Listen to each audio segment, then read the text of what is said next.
Ya, ini di depan rumah saya.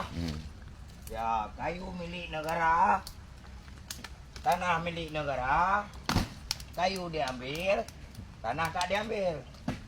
Ya, lebih baik saya bakar.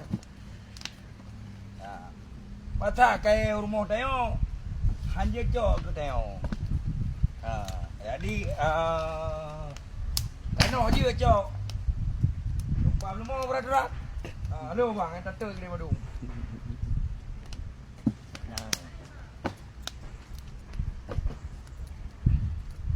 Kayak hanya cok.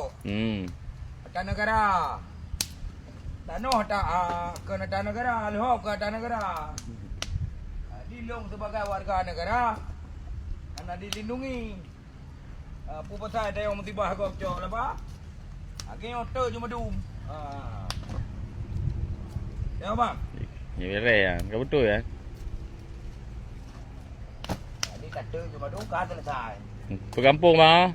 Desa Daya Krut Merah 2. Daya Krut Merah 2 kan keadaan ji. Ya, Bang, kata juga deh. Kata dah juga. Tengok warga negara anak dilindungi, tengok deh. Ya ya. Apa pasal ada pakai agop? Dia mau rumah kalau macam demang. Kayak hanya boleh, hanya cok. Kata juga deh. Ya bang. Ya ya betul ya. Ya. Kayak ada negara, kayak boleh bang. Lenyan. Numpu ada negara, tengok hanya cok. Kata juga deh. Baik dah urusan. Api juga punya negara apa ya? Bapak. Ya, semua punya negara. Warga punya negara tidak dilindungi. Kayu tidak boleh diambil. Ya.